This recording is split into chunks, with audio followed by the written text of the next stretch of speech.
Most films have a variety of scenes cut from the final runtime, known as deleted scenes. These are typically included as bonus features on DVDs or released online. However, this is not the case with Nolan's Batman trilogy, as no deleted content has ever been made available. This is a result of Nolan's focused vision.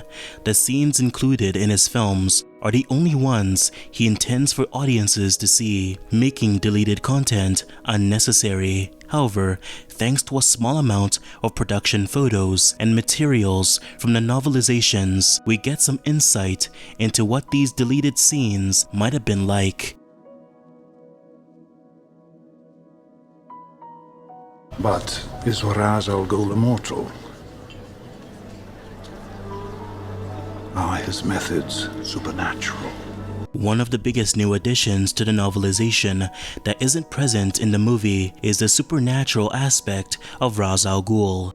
In the novel, there are many excerpts taken from the journal of Ra's al Ghul, where he documents his thoughts, his ambitions, and past experiences, including how he was responsible for Germany never creating the atomic bomb, how he had planned to use Hitler as a tool to destroy Europe, and the fact that Ra's al Ghul has been alive for hundreds of years.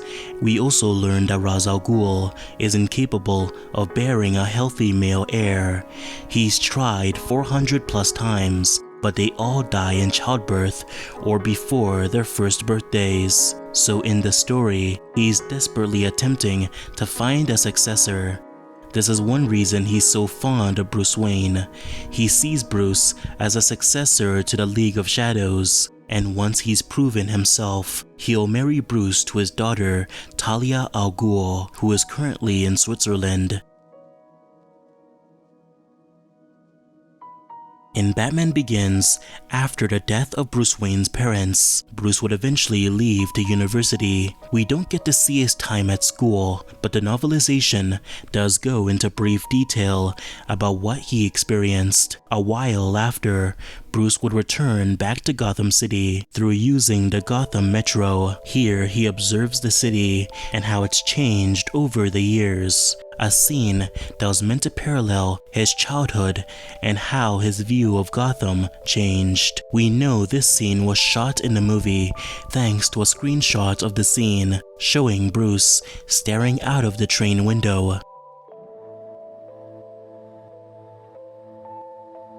In the film, we're told that after Bruce Wayne's confrontation with Carmine Falcone, he begins traveling the world to understand the criminal mind. In the novelization, we're given additional context on what he was doing during his travels. One interesting detail we discover is that every time Bruce got arrested, a mysterious benefactor made sure he never stayed in jail for more than a couple of days. This mysterious benefactor is of course Ra's al Ghul, who has been keeping an eye on Bruce much earlier than we expected. When Bruce comes to join the League of Shadows, the novelization goes into great detail about the type of life and training Bruce Wayne experienced. We're told that Ra's al Ghul trained Bruce in not only combat and ninja skills, but also gave him complicated puzzles to solve and mathematical equations to ponder. There's only one piece of cut content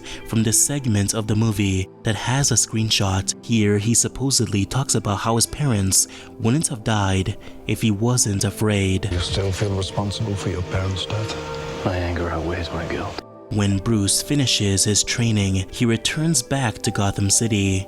However, unlike the movie, the novelization includes a whole new sequence of events where Bruce Wayne begins to investigate Ra's al Ghul and the League of Shadows. Bruce did live amongst them for several years, and they did mention how they wanted to destroy Gotham, so Bruce makes an effort to dig up information about them and Ra's al Ghul. Bruce goes through a plethora of historical texts with Alfred and consults a historical researcher to help him dig up any info. Strangely, there are very few accounts or mentions of Ra's al Ghul or the League of Shadows. However, the researcher does discover a supposed journal written hundreds of years ago. where Ra's al Ghul is directly mentioned. The journal was currently up for auction in New York City, so Bruce makes an effort to travel there in order to get his hands on this journal. But it's worth mentioning that there's absolutely no way a scene like this was ever filmed for Batman Begins. When Batman meets Rachel, he gives her a series of photos showing Judge Faden's connection to Carmine Falcone. According to some photos and novelization, there was meant to be a scene explaining these photos. When Judge Faden exits Falcone's club, he enters a vehicle with a woman. As he's in the car, he's approached by a homeless man who asks Faden for help. Annoyed, Faden would tell his driver to get rid of the homeless man, pushing him to the side of the road. This homeless man turns out to be Bruce Wayne, and he had just taken a plethora of secretive photos of Faden. The film included a plethora of other deleted scenes, including Bruce staring at a waterfall he uses to enter the Batcave. There's a scene where Bruce visits the old greenhouse. He reminisces about his childhood, especially the days he played with Rachel within this very place. And there is something out there in the darkness. Something terrifying. Something that will not stop until it gets revenge. Finally, there's this monologue from the trailers in which Bruce talks about what Batman is meant to represent. Me.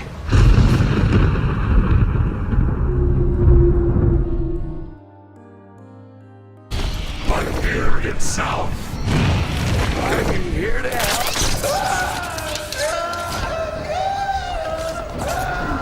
After Scarecrow is tased by Rachel in Batman Begins, we have no clue as to what happens to him prior to the Dark Knight, but what we do know is that he'd eventually pass off fear toxin as drugs.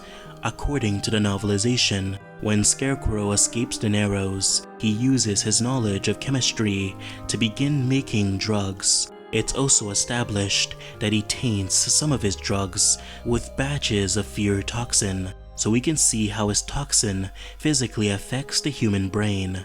In fact, in the novelization, Crane gives a drug addict a tainted dose of his drug, which causes this criminal to start convulsing and screaming in agony until he collapses dead on the ground. Upon ingesting the drug called ecstasy, Tim collapsed to the floor and immediately went into a violent seizure. His friends called an ambulance, fearing that he was suffering from an overdose or a bad reaction. Tim's bloodstream was laden with the chemical compound used by Dr. Jonathan Crane to produce his lethal fear toxin, the same toxin that nearly destroyed all of Gotham.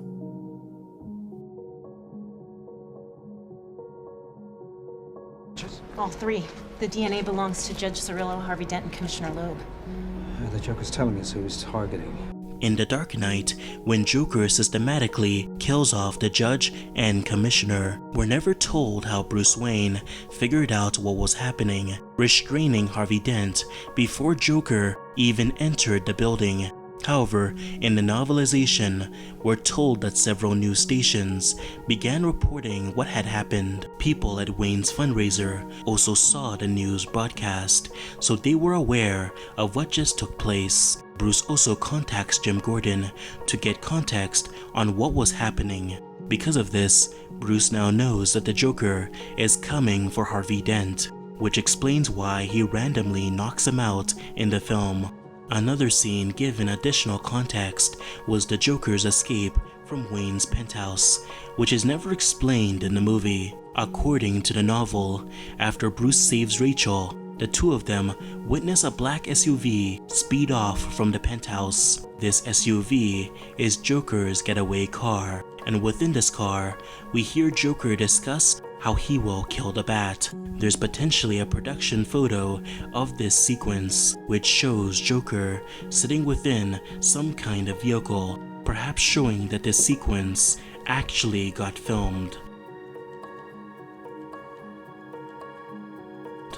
After Lucius Fox discovers Bruce Wayne's sonar device, he begins to question if the Batman persona had corrupted him in some way. Lucius, afraid that Bruce may sell his technology to the government, makes plans to destroy the device, explaining why the device gets destroyed at the end of The Dark Knight.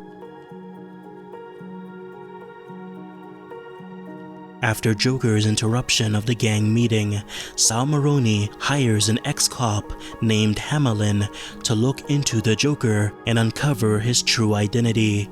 Hamelin looks for weeks and manages to find no traces of who he is. When Hamelin meets with Maroni to tell him this information, he begins to break out into laughter and dies from suffocation. Hamelin, while investigating the Joker, had been poisoned by Joker toxin. If this scene was filmed for The Dark Knight, I can see why they cut it, as the ambiguity of Joker's origin was done pretty well in the movie already. There was meant to be an additional scene going over Bane's backstory.